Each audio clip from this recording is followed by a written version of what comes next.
2009 সালে তারা বিডিআর বিদ্রোহের নামে আমাদের দেশের দেশপ্রেমিক সেনাবাহিনীকে তারা যেভাবে নিধন করার প্রচেষ্টা চালিয়েছিল, তাদেরকে মোকাবেলা করার জন্যই বরং এই আন্দোলন হয়েছিল।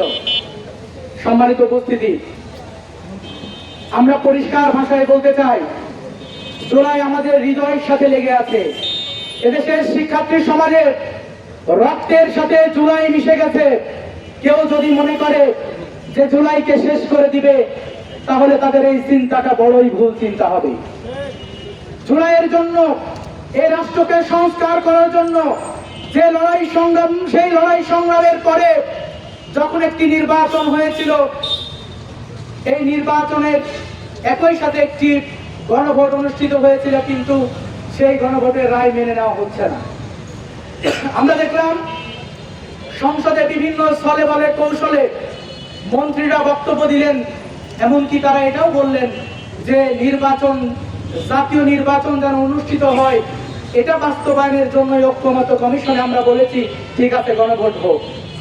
আপনারা সংসদে বড় বড় বক্তব্য দেন, আপনারা বলেন যে কারা নাকি মুনাফিক।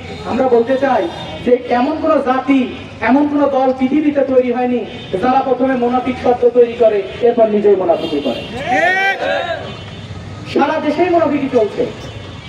আজকে জুলাই নিয়ে যখন কথা হয় তাদের মন খারাপ, গণরায় নিয়ে যখন কথা বলা হয় তাদের মন খারাপ। আজকে জুলাইয়ের দ্বিতীয় বর্ষে এসে যদি মন খারাপ হয়, তাহলে তো আমরা মনে করি জুলাই তৃতীয় বর্ষে যে আপনারা জুলাইয়ের বিরোধিতা শুরু করবেন। সম্মানিত উপস্থিতি, আমরা শুধু স্মরণ করিয়ে দিতে চাই, বিশাল এক রাজত্বের মালিক ছিল খুনি হাসিনা, যার বাবার পৈতৃক সম্পত্তি মনে করত বাংলাদেশকে, যে র থেকে শুরু করে ভারতের বিভিন্ন এজেন্ডা বাস্তবায়নের মাধ্যমে সে বাংলাদেশকে মনে করেছিল ভারতের করজ রাজ্য করে সে মুখ্যমন্ত্রীর ভূমিকা পালন করবে। কিন্তু এদেশের স্বাধীনতাকামী মানুষ কিন্তু তাকে সেই সিংহাসনে বসে থাকতে দেয়নি। আপনারা যদি মনে করেন যে সিংহাসন আপনারা আবার তৈরি করবেন, আবার ফেসিবাল হয়ে উঠবেন, আবারও ভারতের গোলামি করবেন, আবারও আমাদেরকে নতুন ভাবে এই রাষ্ট্রের দাস হিসেবে ব্যবহার করার চেষ্টা করবেন, আবার অধিকার ক্ষুণ্ণ করবেন, আবারও জুলাই হবে, তারা মনে রাখতে হবে বাংলাদেশ আবার জুলাই এবং আগস্ট নেমে আসবে। আমার ভাইরা, আমরা বলতে চাই সরকারকে, জুলাইয়ের গণরায় মেনে নিন। যদি জুলাইয়ের গণরায় মেনে না নেন, তাহলে এর পরিণতি কত ভয়াবহ হবে তা আপনি চিন্তাও করতে পারেন না।